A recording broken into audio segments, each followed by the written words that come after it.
डिम्पल, अरे मैंने मना किया है ना कि दीवार को गंदा नहीं करना, नहीं लिखना है दीवार पर। मम्मी मुझे बहुत सारा लिखना है और वो कॉपी में नहीं आएगा, इसलिए मैंने दीवार पे लिखा। चलो मम्मी अब आप भी बोलो। अ से अनार, आ से आम। अ से अनार, आ से आम। और मम्मी पकड़ेगी डिम्पल के कान। अरे अरे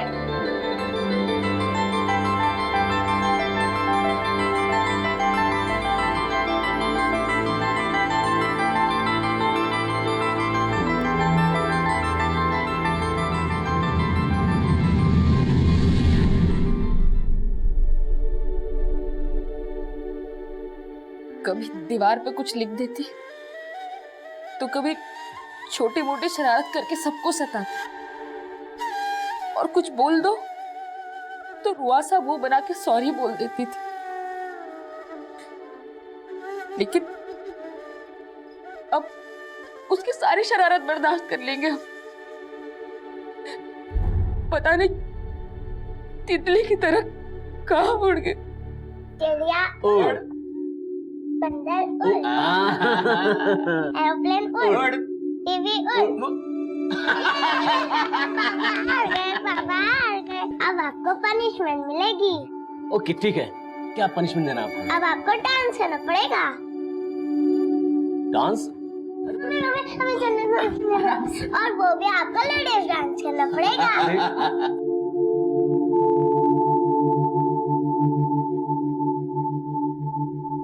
हमें हमेशा उसके इशारों पर नाचना पड़ता था।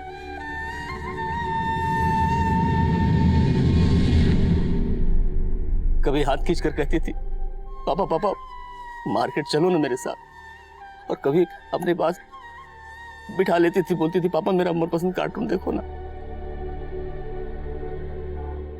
एक बार मुझे मेरी बेटी वापस मिल जाए, मेरी बच्ची मुझे वापस मिल जाए। कुछ उसके बिना कुछ अच्छा नहीं लगता, कुछ भी अच्छा नहीं लगता। साहब साहब साहब हमारी बेटी खो गई साहब। एक मिनट। अरे क्या 1 मिनट साहब? मेरी बेटी खो गई, उसे ढूंढना है साहब। आप 1 मिनट बोल रहे हैं साहब? ये हमारी बेटी डिंपल है, घर के बाहर खेल रही थी, हम जरा सा अंदर क्या गए, पता नहीं कहाँ गायब हो गई। हाँ तो घर साहब मेरी बेटी मिसिंग हो गई, पता नहीं कहाँ चली गई। साहब रिपोर्ट लिखवानी।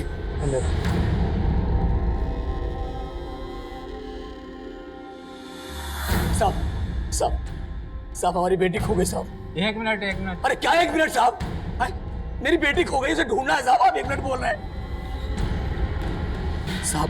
ये हमारी बेटी डिंपल है, घर के बाहर खेल रही थी, हम जरा सा अंदर क्या गए, पता नहीं कहाँ गायब हो गई। हाँ तो घर के बाहर से गायब हुई है ना, आस पड़ोस में पता करो, गई होगी किसी के घर। आप सब जगह ढूंढ लिया, कहीं नहीं मिली। अरे भाई ठीक से पता करो, अभी कुछ दिन पहले एक बच्ची की मिसिंग कंप्लेंट आई थी, उसके लिए हमने पूरा शहर छान मारा, लेकिन मिली कहाँ पर? अपने ही रिश्तेदार के घर में बैठ के आराम से टीवी देख रही थी। इसलिए बोल रहा हूँ ठीक से पता करो। साहब हम आपसे कह रहे हैं ना, हमने सब जगह ढूंढ लिया है, और सब 6 साल की बच्ची है, वो अपने मन से कहाँ चली जाएगी। साहब आप जल्दी कीजिए ना, नहीं तो पता नहीं क्या हो जाएगा उसके साथ। क्या हो जाएगा से क्या मतलब? अरे साहब समय क्यों खराब कर रहे हैं, थोड़ा जल्दी करिए ना। अब तू सिखाएगा हमें हमारा काम? हाँ तुझे क्या लगता है हम यहाँ निठल्ले बैठे हैं, हमें कोई और काम नहीं है? चल भाग यहाँ से।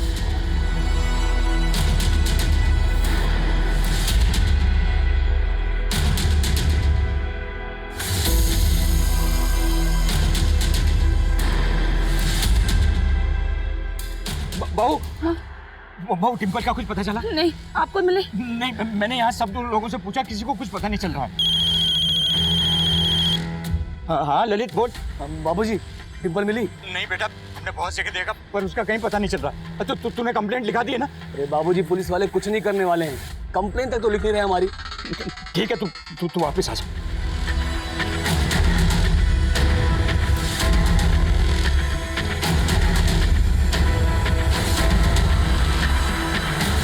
हमारी बेटी डिम्पल कहीं खो गई है। वो सिर्फ 6 साल की है। उसने पीले रंग का फ्रॉक पहना था। जब वो कोई किसी को उसके बारे में कुछ भी पता चले तो हमें बताइए। एक माँ आप सबसे विनती करती, मेरी बच्ची को ढूंढ दीजिए। हमारे डिंपल को ढूंढने वाले को 50,000 रुपए का इनाम दिया जाएगा। और अगर किसी ने डिंपल को अगवा किया है तो वो भी बिना डर के हमारे सामने आए, उसकी हर मांग को पूरा करने की कोशिश करेंगे। ये हमारी डिम्पी है, अगर किसी को भी कहीं भी मिले तो हमसे आकर मिलिए। हमारा पता है 45/66 जयंत गार्डन, गया, बिहार। हमारा मोबाइल नंबर है 96-280। किसी कुछ भी पता चले तो आपसे विनती करते हैं कि हमें जरूर बताइए, जरूर बताइए। बाबूजी, रचना, आप लोगों के मोबाइल में जितने भी नंबर हैं सब पे ये वीडियो भेज दीजिए। भैया जी, हमें भी ये वीडियो भेज दीजिए, हम भी सभी नंबरों पे भेज देंगे। हाँ, इनको भेजता हूँ, तुम भी भेज दो।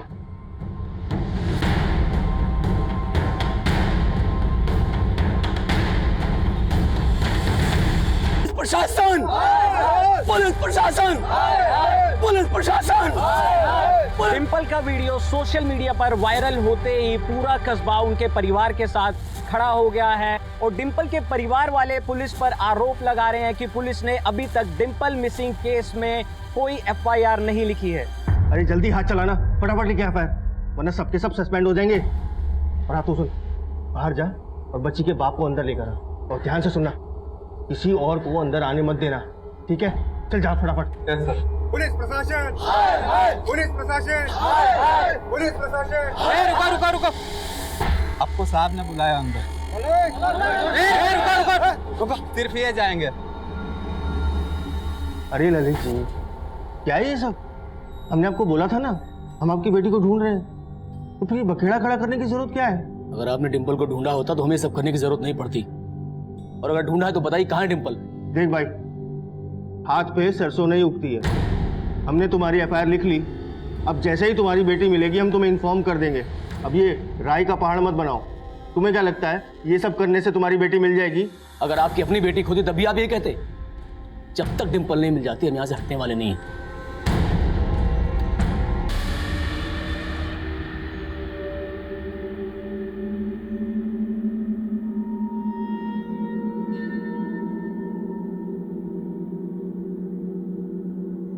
फातिमा,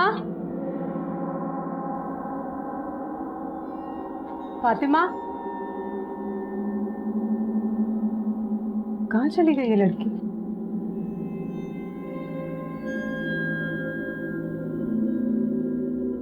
फातिमा, अरे क्या हुआ ये? और ये खून? मम्मी, इस एक बूंद खून से सैकड़ों रक्त बीज पैदा हो जाएंगे। रक्त बीज? ये क्या बोल रही है तू? वो कुछ नहीं अम्मी, रक्त बीज की कहानियाँ याद आ गई थी। कहाँ से सुनकर आती है ये सब कहानियाँ? हाँ, चलो अभी स्कूल के लिए देर हो रही है, जल्दी से तैयार हो जाओ। नहीं अम्मी, हमें स्कूल नहीं जाना, हमारी तबीयत ठीक नहीं लग रही है, हम सोने जा रहे हैं। अरे फातिमा रुको, ये लड़की भी ना। लीजिए आपकी चाय। सच में बुखार है इससे या स्कूल नहीं जाने के लिए बहाने बना रही है? हाँ, थोड़ा बुखार तो है। सोहेला, आज के लिए इसे छुट्टी दे दो। क्यों झूठ बोल रहे हैं आप? पढ़ाई के लिए लाड अच्छा नहीं होता, भेजिए इसे स्कूल। सोहेला, जब उसका मन नहीं है आज स्कूल जाने के लिए तो रहने दो ना। अब रोजाना तो स्कूल जाती है। हाँ, अब देखो, ये बच्चों के साथ ऐसे जोर जबरदस्ती करना भी अच्छी बात नहीं। ठीक है, तो करो अपनी मन की। और हाँ, ये रोज रोज नहीं चलेगा फातिमा, समझ गई?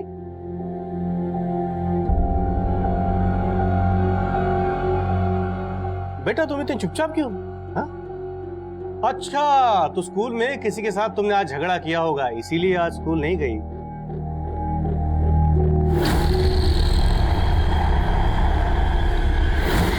क्या हुआ बेटा? क्या सोच रही हो?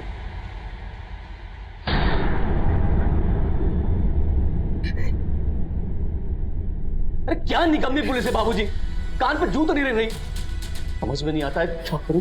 देखिए, हमको कुछ नहीं पता, हमें हमारे डिंपल चाहिए बस। ललित भैया, ललित भैया, ललित भैया, वहाँ कचरा पेटी के पास बहुत सारी भीड़ जमा है, जल्दी चलिए।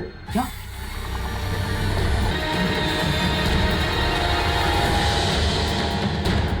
डिंपल!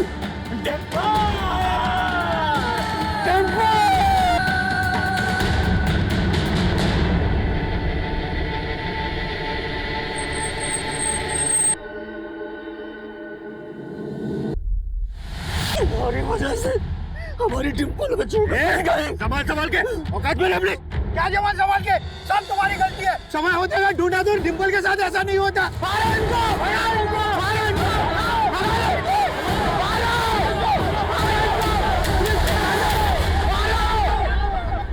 जिस पुलिस पर ये समाज, ये पब्लिक इतना भरोसा करती है, अगर वो ही ऐसे काम करेगी तो कैसे चलेगा? अगर एसआई सुशील और उसकी टीम ने इस केस की जांच समय पर शुरू कर दी होती तो शायद मैं आपके सामने ये कहानी नहीं सुना रहा होता।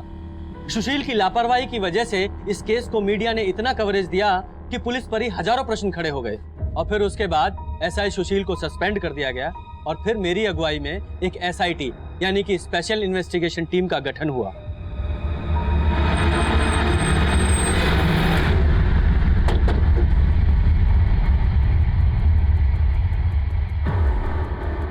सर, यहीं पर डिंपल की कटी हुई लाश मिली थी। जब कुत्तों ने लाश के टुकड़ों को खाना शुरू किया तभी पब्लिक का ध्यान यहाँ पर गया। लगभग यहाँ पूरी लाश पे फंगस दिखाई दे रही है फोटोज में। सर, वाकई में बहुत ही ब्रूटल मर्डर है और यहाँ आसपास में भी किसी ने ना तो डिंपल को अगवा होते हुए देखा है और ना ही लाश को यहाँ पर डंप होते हुए। डिंपल की लाश यहाँ सुबह मिली थी, जाहिर सी बात है उसे रात को किसी समय फेंका गया होगा और लगभग आधा किलोमीटर दूर है डिंपल का घर यहाँ से, है ना? तो हो सकता है डिंपल का कातिल उसके घर के आसपास ही कहीं रहता हो।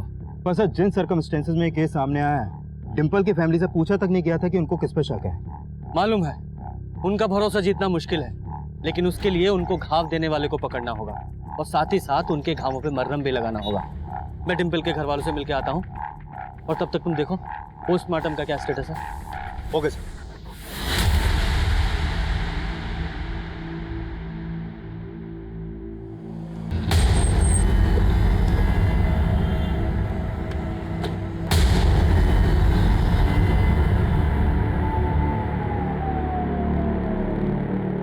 जब हमको जरूरत था तब कहाँ थे आप लोग? अब हमें आपसे कोई बात नहीं करनी है, आप जा सकते हैं। देखिए, हम मानते हैं आपके साथ बहुत बुरा हुआ है, लेकिन अब हम इस केस की दोबारा जांच शुरू कर रहे हैं। आप चाहते हैं कि डिंपल का कातिल पकड़ा जाए तो प्लीज हमारे साथ सहयोग कीजिए। क्या सहयोग करें? देखिए, हमें हमारे हाल पे छोड़ दीजिए और जाइए यहाँ से। आप नहीं छोड़ सकते। उनसी बच्चे के साथ इतनी बर्बरता करने वाला कातिल आप नहीं चाहते पकड़ा जाए? आप विस्तार से बताइए, डिंपल को आखिरी बार आप लोगों ने कब और कहां देखा था? उसने उसे नहला के तैयार किया था। ये हो गए बात, अब हम लगा देते हैं क्लिप, है ना? मम्मी, इस ड्रेस के साथ तो येलो क्लिप चाहेगी। येलो क्लिप दो ना। अब तुमने येलो वाली क्लिप तो खो दी, मैं कहाँ से लाऊं? चलो अब ये वाला लगा। नहीं मम्मी, मैचिंग खराब हो जाएगी। अच्छा बाबा, करती हूँ तुम्हारी मैचिंग, वरना पूरा घर सर पे उठा लो।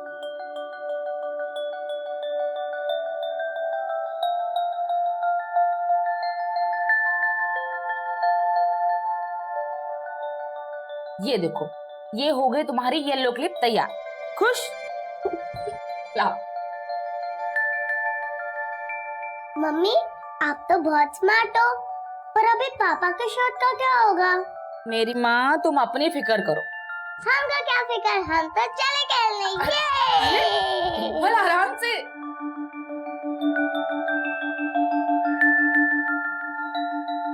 ये लड़की भी ना।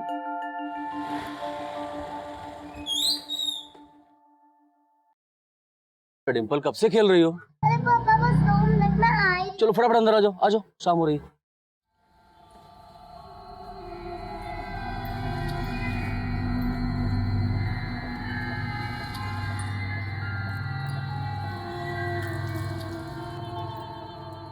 रचना, हाँ, एक गिलास पानी पिलाइए। इंदु, डिंपल को अंदर लाइए। अरे बाहर धूप में खेली, बीमार पड़ जाएगी। चाहिए? ये लीजिए। देखिए ना, हम तो डिंपल को बोल बोल के थक गए, वो है कि सुनती ही नहीं। सुबह से खेल रही है, कुछ खाया भी नहीं है। हम खाना लगा देते, आपके साथ थोड़ा बहुत खा लेगी। ठीक है, हम फ्रेश हो के आते हैं। रचना जी? डिंपल नहीं आई अभी तक? वो इंदु गई है बुलाने। अरे उसे गया 10 मिनट हो चुका है। ललित भैया, डिंपल कहीं नहीं मिल रही है। कहीं नहीं मिल रही? अरे यही बाहर तो खेल रही थी। हम गए थे बाहर, नहीं है। आसपास भी देखा तो नहीं मिल रही है। नहीं मिल रही?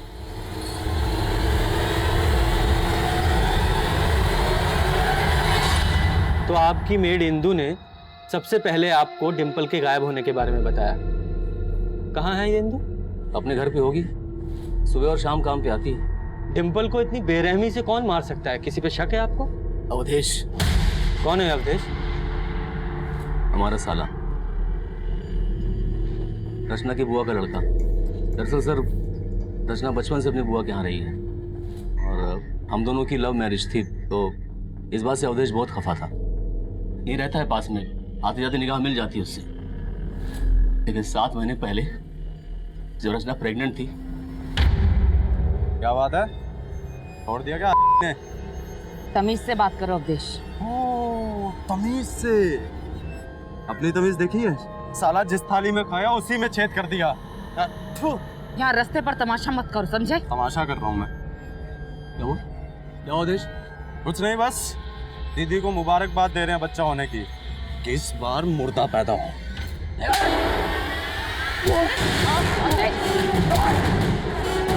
अवधेश छोड़ो उन्हें। अरे हट पीछे।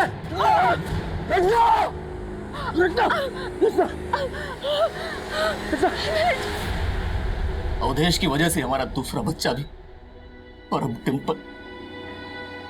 साहब, बेटे की शादी के 5 साल बाद भी हमारी बहू की गोद सुनी थी। बहुत मिन्नत की, बहुत प्रार्थनाएं की, फिर भगवान ने हमें एक बच्चा दिया, डिम्पल। और उसके भाग से ही उसका भाई या बहन आने वाला था, मगर इस अवधेश की वजह से। साहब, अवधेश को हमने अंदर करवा दिया, फिर वो जमानत पर बाहर आया, और बाहर आते उसने डिम्पल को भी। साहब, आप देखो ना, जब से डिम्पल लापता है वो भी गायब है। साहब, ये सारी बात मेरे बेटे ने वो आपके इंस्पेक्टर सुशील को बताई थी, पर उसने हमारी कोई मदद नहीं की। अब उसका तो फोन भी स्विच ऑफ आ रहा है। मुझे पक्का यकीन है कि उसने ही डिम्पल को मारा है, और वो इंस्पेक्टर सुशील ना उसके साथ मिला हुआ है। वो क्यों मिला होगा? क्योंकि सर ने जानबूझकर कोई एक्शन नहीं लिया। जरूर अवधेश से पैसे खिलाए होंगे उसे।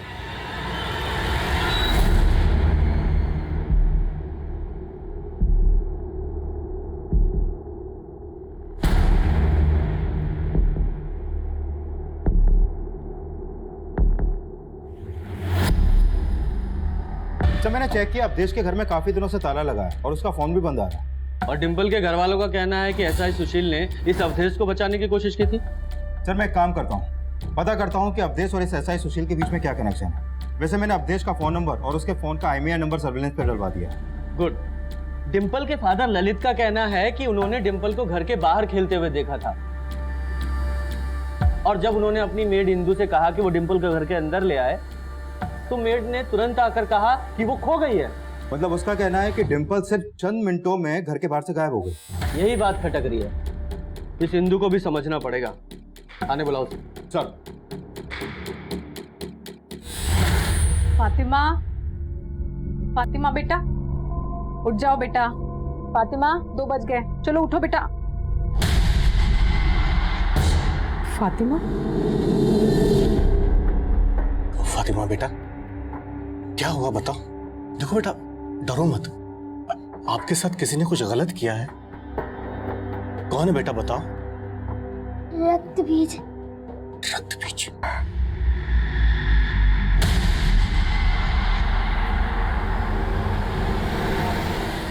साहब, हमने कुछ झूठ नहीं बोला था साहब। जब साहब ने हमें डिम्पल को बाहर देखने भेजा तब वो वहाँ हमें नहीं मिली, और इधर उधर भी हमने बहुत ढूंढा साहब, पर वो हमें कहीं नहीं मिली। अब इतने से टाइम में वो खुद से तो गायब नहीं हो गई होगी, जरूर उसे किसी ने जबरदस्ती उठाया होगा। हाँ साहब, वो किसी के भी घर नहीं जाती थी साहब। तुम्हारे घर भी नहीं? हमारे? साहब, आप हम पे शक कर रहे हैं? हाँ, शक कर रहे हैं। ये अपनी नौटंकी बंद कर। या तो तूने डिम्पल को गायब किया है या तेरी मदद से किसी और ने। नहीं साहब, हमने ऐसा कुछ नहीं किया। हम तो पहले भी बोले थे कि ये रक्त बीज का काम होगा, लेकिन हमारी बात किसी ने सुनी ही नहीं साहब। रक्तबीज? ये रक्तबीज कौन है? हमने भी सिर्फ नाम सुना है साहब, देखा नहीं है। लेकिन आप इलाके के लोगों से पूछ सकते हैं साहब। यहाँ रक्तबीज का खौफ है। इलाके की बहुत सारी लड़कियों का रेप कर चुका है साहब, और एक तो हमारी ही सहेली थी। कुछ भी बोले जा रही है। डिम्पल के पेरेंट्स ने किसी रक्तबीज का नाम नहीं लिया है। वो इसलिए साहब क्योंकि सबको लगता है कि पुलिस ने रक्तबीज को जेल में डाल दिया है, लेकिन रक्तबीज बहुत जादुई आदमी है साहब। वो जेल से भी गायब हो सकता है और किसी को भी गायब कर सकता है साहब। भांग खा के ये तू, तेरा दिमाग घूम रहा है, कुछ भी बकवास कर रही है। पढ़े लिखे नहीं है ना साहब, इसलिए हमारी बात का कोई विश्वास नहीं करता। लेकिन हमको हमेशा लगता है कि रक्तबीज हमारे भी पीछे पड़ा है। आते जाते लगभग रोजाना वो हमारा पीछा करता है साहब। आज भी हमको ऐसा लगा साहब, लेकिन पीछे पलट के देखा तो वो छूमंतर हो गया था। बड़ा ही विचित्र है रक्तबीज। सब हमको वहमी बोलते हैं, लेकिन हमको तो लगता है साहब रक्तबीज ही डिम्पल को गायब किया है। इंदु एक ऐसी सस्पेक्ट थी जिस पर डिम्पल के घर वालों ने कोई शक नहीं जताया था, और जिस अवधेश नाम के आदमी पर उन्होंने शक जताया था वो गायब था, और उसके खिलाफ हमने लुकआउट नोटिस भी जारी किया था। लेकिन जो अटपटा बयान इंदु दे रही थी, असल में उसमें भी एक सच्चाई थी। रक्तबीज नाम का एक सीरियल मॉलेस्टर था, और हमने चेक किया वो पिछले 1.5 साल से जेल में बंद था। सर, इंदु का यह बयान सही है कि 1.5 साल पहले तक उस इलाके में रेप और मोलेस्टेशन की कई घटनाएं हो रही थी, और उन वारदातों का अंजाम देने वाला एक शख्स रक्तबीज नाम से फेमस था। और सर, 1.5 साल पहले उस इलाके की भीड़ ने इस निरंजन नाम के आदमी को एक लड़की को छेड़ते हुए पकड़ा था। सुनना, ए बात तो करना, एक बार सुन तो सही, मेरी बात तो सुन कम से कम। अरे ये तो वही रक्तबीज है ना? ये रुक। सर, उस भीड़ के लोगों का दावा था कि निरंजन ही रक्तबीज है, लेकिन सर ये निरंजन 1.5 साल से लगातार यही बोले जा रहा है कि वो रक्तबीज नहीं है। और सर, ये रक्तबीज अपने विक्टिम्स पे कोई डीएनए भी नहीं छोड़ता है, इसलिए ये भी नहीं प्रूव हो पाया है कि निरंजन सही बोल रहा है या झूठ। लेकिन लोगों का गुस्सा देखकर कोर्ट ने ये ऑर्डर दिया था कि अगली सुनवाई तक निरंजन को जेल में रखा जाए, और निरंजन के अंदर होने के बाद से उस इलाके में घटनाएं होना भी बंद हो गई हैं। घटनाएं हुई नहीं या रिपोर्ट नहीं की गई, हो सकता है असली रक्तबीज अभी भी बाहर हो, और इस निरंजन को असली रक्तबीज समझकर भीड़ ने टारगेट कर लिया हो। मतलब आप मान रहे हैं कि रक्तबीज भी डिम्पल का गुनहगार हो सकता है? एक टीम बनाओ और इस रक्तबीज को खोजो। अगर कोई ऐसा मोलेस्टर डिम्पल का गुनहगार है तो वो रेप विक्टिम भी हो सकती है। उसकी पोस्टमार्टम रिपोर्ट का क्या हुआ? सर, 1-2 दिन में आ जाएगी।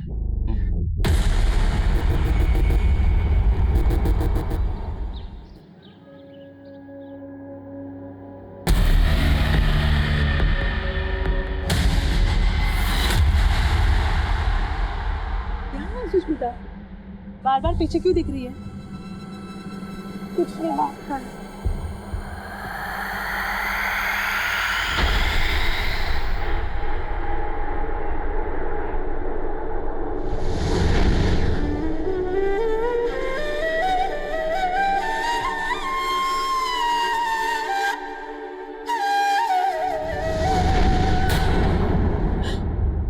डिम्पल, देखो बहू, हम जितने बार डिम्पल का फोटो देखोगी उतने बार पगला जाओगी। तो पगला जाने दीजिए हमको, हमारा बस चले ना तो जहर खा के मर जाए। बेटा, हम मानते हैं कि हम में से कोई भी डिम्पल को कभी नहीं बोला पाएगा, पर बच्चे का दुख बच्चा ही दूर कर सकता है, और इस दुख से उबरने का एक ही तरीका है, अपने परिवार को बढ़ाओ।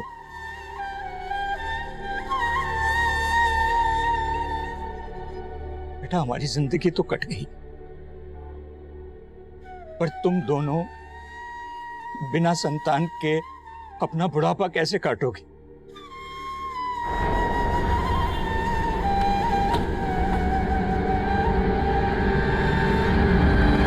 हाँ साहब, रक्तबीज पकड़ा तो गया था, लेकिन उसका खौफ इंदु और यहाँ की हर औरत के मन से कभी नहीं हटा। मगर एक बात है साहब, ये इंदु की बात में मुझे सच्चाई नहीं लगती। लेकिन कभी आपको ऐसा नहीं लगा कि सिंधु ने ही डिम्पल के साथ? नहीं नहीं साहब, बिल्कुल नहीं, वो हमारी पुरानी वफादार है। अच्छा, हमें पता चला है कि लगभग 2 साल पहले आपने और आपके इलाके के लोगों ने किसी सुदर्शन नाम के आदमी को पकड़ा था रक्तबीज समझकर। कहाँ जा रही हो? उसको छोड़ेंगे नहीं हम, आज पुलिस के हवाले करके रहेंगे। मारो उसको। हाँ सर, हमने इसे रक्तबीज समझकर पकड़वाया था, लेकिन बाद में पता नहीं क्या हुआ, फिर पुलिस वालों ने इसे छोड़ दिया, और बाद में हमें पता चला कि असली रक्तबीज भी पकड़ा गया था। कौन असली रक्तबीज है कौन नकली रक्तबीज है ये तो हम पता लगा रहे हैं, लेकिन कभी आपने ये नहीं सोचा कि ये सुदर्शन आपसे बदला ले सकता है और इसी ने डिम्पल को? क्या यही पूछने आए थे आप? अगर आपको पता है सबको तो जाके पकड़िए उन्हें, आप क्या पकड़ेंगे? अवधेश को तो पकड़ नहीं पाया अभी तक, बस पूछने चले आते हैं आप। इसलिए बनाई थी एसआईटी। ये एसआईटी डिम्पल को इंसाफ दिलाने के लिए ही बनी है, और कुछ भी बोलने से पहले खुद पे काबू रखिए। और हम ठान चुके हैं कि डिम्पल का गुनहगार बचने नहीं वाला।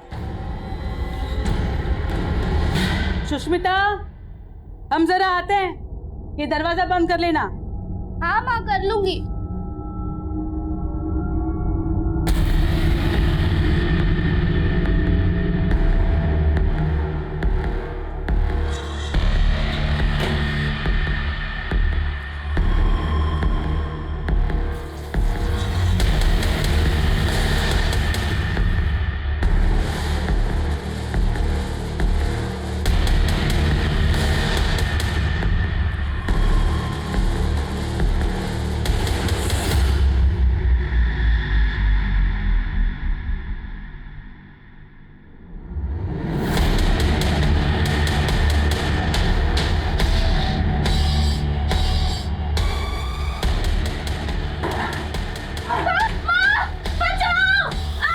सुष्मिता सुष्मिता सुष्मिता सुष्मिता सुष्मिता सुष्मिता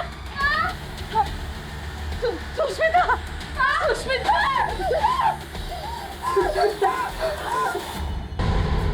साहब हम मानते हैं कि डिंपल के दादा की वजह से हमने उस भीड़ से और पुलिस वालों से मार खाई थी साहब। और साहब उन्हें कोई गलतफहमी हुई थी। हाँ, गलतफहमी तो हुई थी, क्योंकि तुझे यानी कि असली रक्तबीज को छोड़कर किसी और को तो अंदर किया हुआ है। नहीं साहब हम कोई रक्तबीज नहीं है साहब। और उस दिन हम कोई छेड़छाड़ नहीं कर रहे थे साहब। वो लड़की तो हमारी गर्लफ्रेंड थी साहब। और जब उसने ये बात पुलिस वालों को जाकर बताई तो उन्होंने हमें छोड़ दिया था साहब। हो सकता है तूने उस लड़की को मजबूर किया हो कि वो तुझे बचा ले। नहीं साहब, ऐसा बिल्कुल भी नहीं है साहब। अच्छा, तो कहानी उल्टी है। डिंपल के दादा ने तुझे रक्तबीज समझकर पिटवाया, इसलिए तूने बदला लेने के लिए उनकी पोती को मार के फेंक दिया। साहब आप ये क्या बोल रहे हैं साहब? हमने ऐसा कुछ भी नहीं किया साहब। हमको जाने दीजिए साहब, हमको जाने दीजिए। जा तो तू नहीं पाएगा, सच्चाई बताएगा। तिवारी जी, उगलवाओ इससे। सर, डिंपल की पोस्टमार्टम रिपोर्ट आ गई है, लेकिन सर इस रिपोर्ट में ऐसे कोई साइन नहीं मिले हैं कि डिंपल को फिजिकली अब्यूज किया गया हो। सर अब तो उस रक्तबीज या फिर किसी भी मोलेस्टर का एंगल तो इस केस में एग्जिस्ट ही नहीं करता। पर नफरत का एंगल एग्जिस्ट करता है। इस 6 साल की बच्ची ने न जाने क्या क्या सहा होगा। इसको तड़पा तड़पा के मारा गया है। इसको मौत से पहले बुरी तरीके से पीटा गया। उसकी पसलियों, हाथों और पैरों सभी हड्डियों पर क्रैक्स हैं। और रिपोर्ट के हिसाब से उसकी मौत उसी दिन हुई थी जिस दिन वो गायब हुई थी, यानी कि उसे 8 घंटे तक टॉर्चर, सर पर किसी भारी चीज से वार किया गया और उसकी बॉडी को कचरा फेंकने वाली जगह पर जाकर डंप कर दिया गया। सर इस रिपोर्ट में एक स्ट्रेंज बात और सामने आई है। डिंपल की बॉडी पर पुआल के कुछ टुकड़े भी मिले हैं। इसका मतलब उसे किसी ऐसी जगह पर रखा गया था जहां पुआल था, यानी कि वही क्राइम सीन है। उसे वहीं पर हम ढूंढेंगे कैसे, क्योंकि उस इलाके के हर दूसरे घर में पुआल होता है। तो हम उस इलाके के सभी घरों का सर्च वारंट निकलवाएंगे। इस अवधेश की क्या खबर है? सर फिलहाल अभी तक उसका कोई क्लू नहीं मिला है, लेकिन हमारी तलाश जारी है। इवन हमारी नजर उसके उन रिश्तेदारों पर भी है जो उसको छुपने में उसकी मदद कर सकते हैं।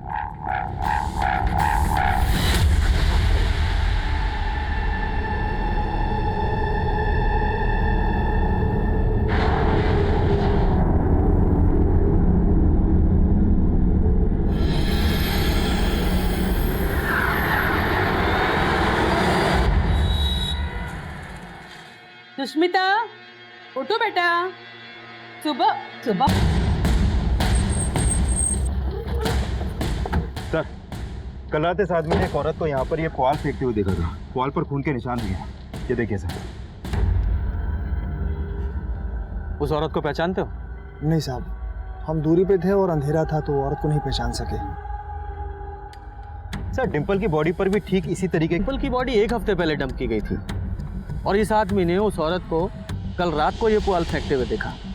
आपका मतलब ये ब्लड किसी और का है? हो सकता है, लेकिन फिर भी तुम इस ब्लड को डिंपल के ब्लड ग्रुप से मैच करा के देखो और जल्दी से पता लगाने की कोशिश करो कि वो औरत कौन है जिसने ये पुआल रात को यहाँ फेंका। Excuse me sir. हेलो, ठीक है सर। अवधेश को पटना में देखा गया और पटना के जिस एरिया में उसे देखा गया उस एरिया में उसके एक मौसा रहते हैं। उठवाओ उस अवधेश को।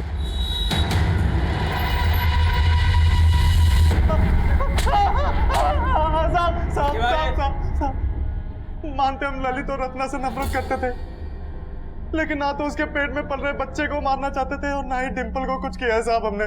जब कुछ नहीं किया तो गायब क्यों था? साहब हम डर गए थे। हमको मालूम था वो लोग डिंपल के लिए हमें ही दोषी ठहराएंगे। साहब हमने कुछ नहीं किया। जो कुछ भी तूने किया है वो 5 मिनट में तेरे से उगलवाएंगे। तिवारी जी शुरू हो जाओ। नहीं साहब। ये फाइल एसपी साहब के ऑफिस में पहुंचा दो। Okay sir. Sir forensic report आ गई है। उस पुआल पे जो ब्लड मिला था वो डिंपल के ब्लड से, यानी डिंपल के मर्डर में एक औरत इन्वॉल्व है। लेकिन सर इंदू के अलावा हमारी सस्पेक्ट लिस्ट में कोई दूसरी औरत है ही नहीं। साहब हमने कोई पॉल नहीं फेंकी थी साहब, और डिंपल की हत्या में हमारा कोई हाथ नहीं है साहब। नौटंकी बंद कर। उस रक्तबीज की कहानी भी तूने ही सुनाई थी ना खुद को बचाने के लिए? नहीं साहब, हमने कोई कहानी नहीं सुनाई थी, हम सच बोल रहे थे। और आपसे मिलने के बाद तो रक्तबीज हमारी इज्जत लूटने की कोशिश किया था साहब। हो गया तेरा? अब हम शुरू करते हैं। जरा याद दिलाओ इसे। बोल।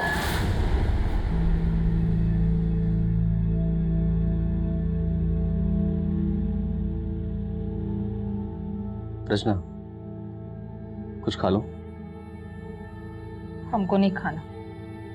देखो, खाओगी नहीं तो बीमार पड़ जाओगी, खा लो। ललित, इंदु को पुलिस ने गिरफ्तार कर लिया है और अवधेश ने फिर से अर्जी लगाई है जमानत के लिए। तो ना तो अवधेश कुछ उगल रहा है और ना ही इंदु। सर, हमने इंदु के घर की भी तलाशी ली थी, लेकिन वहां पर ऐसे कोई भी ब्लड ट्रेसेस नहीं मिले। अगर वो औरत हिंदू नहीं थी तो फिर कौन हो सकती है जिसने वो पुआल फेंका? और एरिया में लगभग 50-60 घर होंगे और आई एम श्योर वो औरत वहीं कहीं रहती होगी। एक काम करो, वहां रहने वाली सभी फैमिलीज की एक लिस्ट बनाओ और चेक करने की कोशिश करो कि वो ऐसी कौन सी फैमिली है जिसके पास डिंपल की हत्या का मोटिव हो। चलो सर।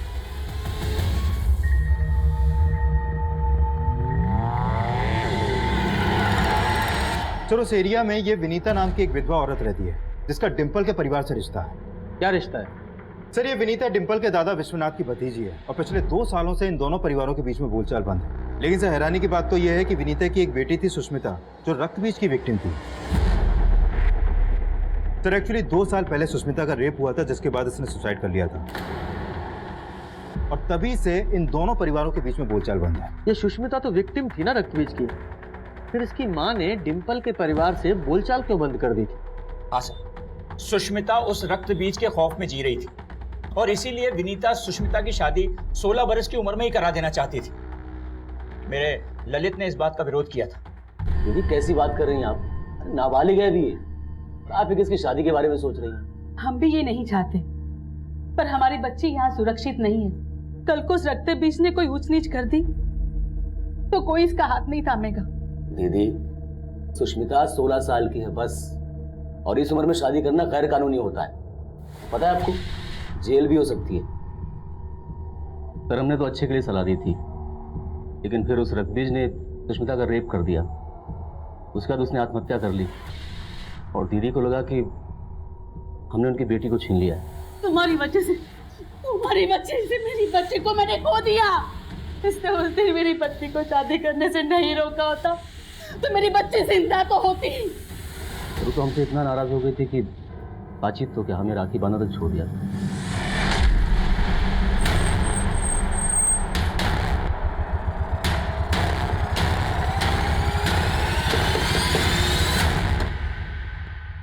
जी साहब। विकास, पूरा घर को सर्च करो। चलो। साहब, हुआ क्या है? लेकिन पता चल जाएगा।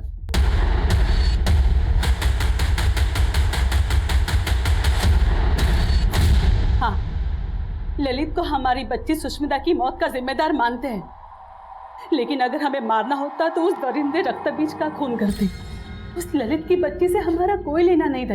लेकिन उसके फादर से तो थी। दुश्मनी नहीं थी साहब, सिर्फ मन मुटाव था, और हम इतने भी गए गुजरे नहीं हैं कि किसी की हत्या कर दे।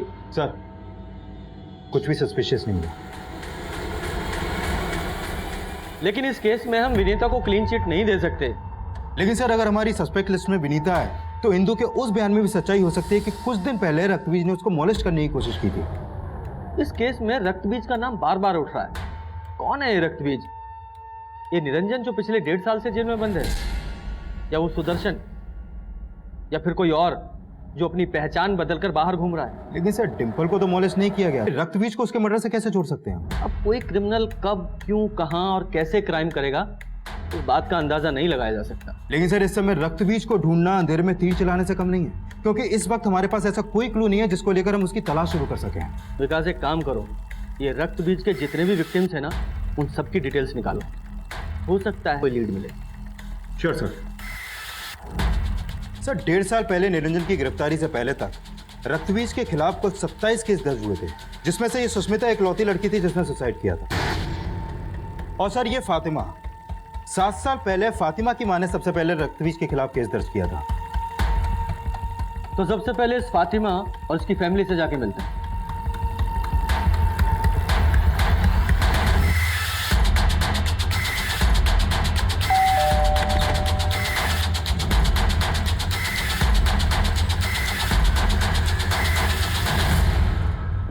साहब, उस हादसे के बाद मेरी फातिमा इतना टूट गई थी, हमारा दिल ही जानता है कि हमने उसे कैसे संभाला है।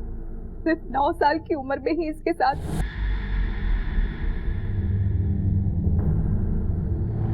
फातिमा बेटा, देखो हम जानते हैं तुम दोबारा से वो सब कुछ नहीं याद करना चाहती, लेकिन क्या अभी तक तुम्हें कोई अंदाजा नहीं है कि वो कौन था?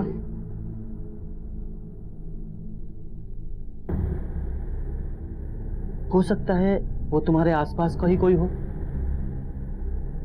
कुछ तो याद होगा तुम्हें।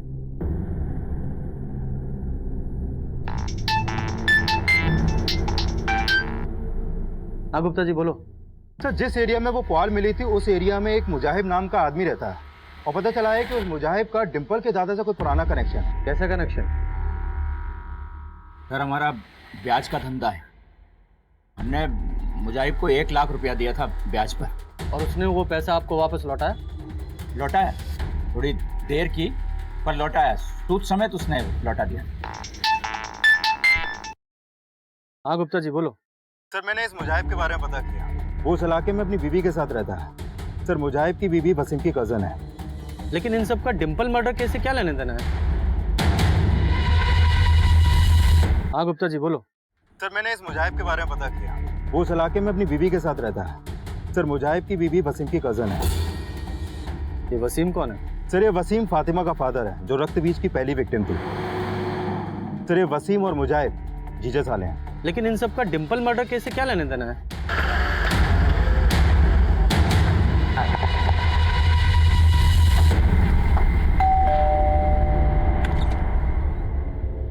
मुजाहिब। हाँ साहब।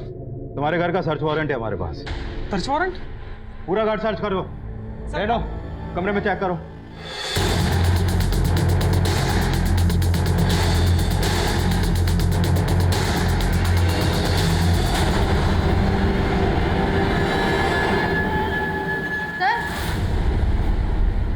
इस पुआल से ये फाइल मिली है।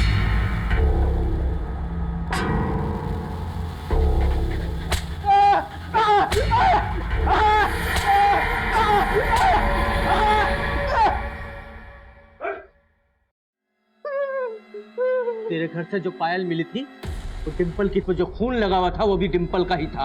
अब सारी सच्चाई बताओ वरना इतना कूटेंगे। बोल तिवारी। नहीं सर, बता दे सर। अब हमें उस विश्वनाथ से बदला लेना था साहब। हमने उस विश्वनाथ से 1 लाख रुपया ब्याज पे उधार लिया था। एक बार हमें ब्याज देने में जरा सी देरी क्या हो गई, उसने पूरे मोहल्ले के सामने हमें बेइज्जत कर दिया साहब। यार मुजाहिब, अरे छोड़िए। तेरे को बोला था ना 10 तारीख, आज 23 तारीख हो गई, ब्याज क्यों नहीं दिया तूने अब तक? बोल। देखिए विश्वनाथ जी, घर चल के बात करते ना, ऐसे रास्ते में तमाशा मारना अच्छा लगता है आपको? अरे मैं तेरे जैसे लोगों के घर में नहीं घुसता, समझा? पर मुझे ब्याज नहीं चाहिए, असल चाहिए, आज के आज। साहब, उसके कुछ दिन बाद ही पैसा उसके हम मुंह पर मार के चले आए थे साहब। सर, दिल में तो आया कि हम उसको वहीं गाड़ दें, लेकिन हमें उससे उसके जिगर के टुकड़े को छीनना था साहब। वो यही बोलता था अपने डिंपल को, अपने जिगर का टुकड़ा, और इसके लिए हमने वसीम को साथ मिलाया।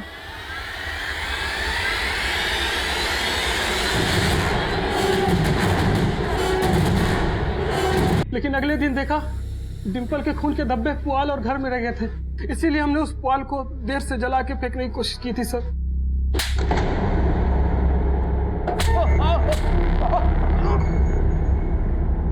तुझे क्या लगा हमें कभी पता नहीं चलेगा कि तू ही असली रक्तबीज है? इतनी सारी लड़कियों को अपनी हवस का शिकार बनाया, यहां तक कि अपनी बेटी को भी नहीं छोड़ा।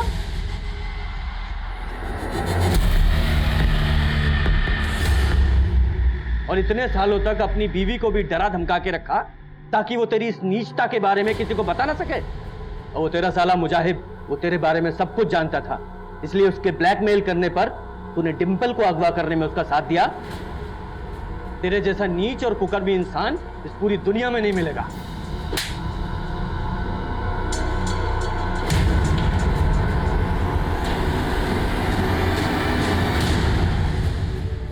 हमको जरा भी इस बात का अंदाजा होता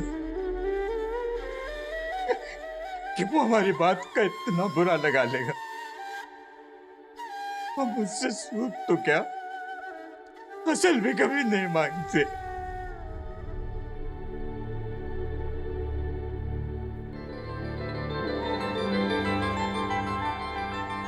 कहते हैं बच्चों की मासूमियत और उनकी निश्चल हंसी किसी का भी दिल पिघला सकती है, लेकिन अफसोस अपराध में मुजाहिब का साथ उसकी बीवी ने भी दिया था। वहीं 10,000 जैसी मामूली रकम के लिए विश्वनाथ ने अपने और अपने परिवार के लिए एक घातक दुश्मन खड़ा कर लिया था और इस दस्तक का उन्हें पता तक नहीं चला। वसीम जो रक्त बीज बनकर कस्बे की कई लड़कियों के साथ साथ अपनी बेटी फातिमा को भी अपना शिकार बना चुका था, उसका बचाव खुद उसकी पत्नी सुहेला कर रही थी, जो सब कुछ जानकर भी चुप थी। ऐसे समाज में हमारा परिवार, हमारे बच्चे तब तक सुरक्षित नहीं है जब तक छोटी से छोटी दस्तक भी हमारा ध्यान अपनी ओर ना खींचे।